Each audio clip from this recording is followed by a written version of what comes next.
podcast kelas 9G. Aku Arkana, ditemani Kisti, Raisa, dan Sekar. Hari ini kita akan berbagi pengalaman tentang pemilihan ketua OSIS yang baru saja berlangsung pada tanggal 20 Oktober tahun 2025 di lapangan sekolah.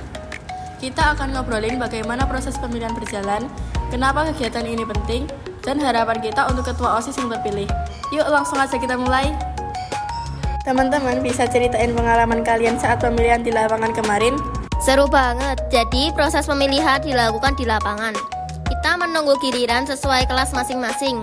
Misalnya setiap angkatan dipanggil bergiliran. Jadi nggak semua siswa kumpul sekaligus. Jadi suasananya lebih rapi dan tertib.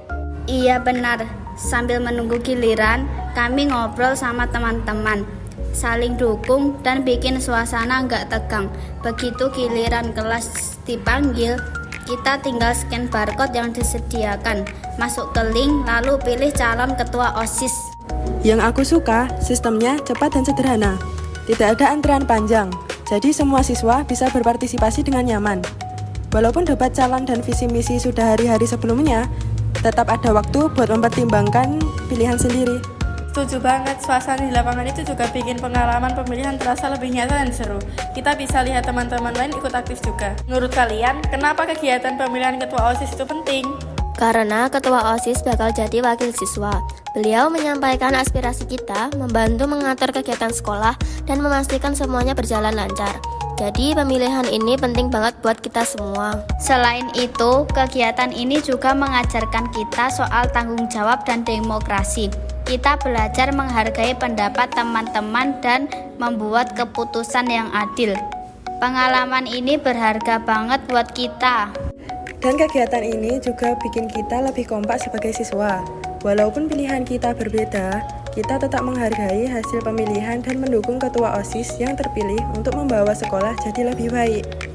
Setuju, aku rasa pengalaman ini bikin kita sadar kalau setiap suara dan keputusan itu penting.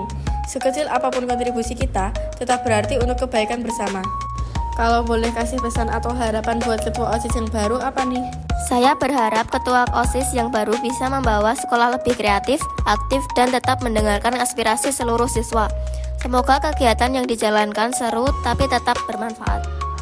Harapanku, beliau bisa menjadi teladan yang baik dalam kedisiplinan, tanggung jawab, dan kejujuran.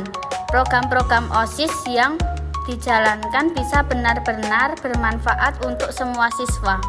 Dan aku berharap ketua OSIS bisa bekerja sama dengan anggota OSIS dan guru dengan lancar, sehingga suasana sekolah semakin positif, nyaman, dan menyenangkan bagi kita semua. Setuju banget, semoga ketua OSIS baru bisa jadi inspirasi buat kita semua, supaya kita juga semangat berkontribusi di sekolah. Oke teman-teman, itu tadi cerita dan pengalaman kita tentang pemilihan ketua OSIS kelas 9G pada tanggal 20 Oktober di lapangan sekolah. Terima kasih banyak buat Kisti, Raisa, dan Sekar yang sudah berbagi pengalaman dan harapan mereka dengan jelas dan sopan. Semoga podcast ini bisa memberi gambaran yang bermanfaat buat teman-teman semua dan menginspirasi kita untuk selalu aktif, bertanggung jawab, dan peduli terhadap lingkungan sekolah. Terima kasih sudah mendengarkan. Sampai jumpa. Terima kasih, sampai jumpa.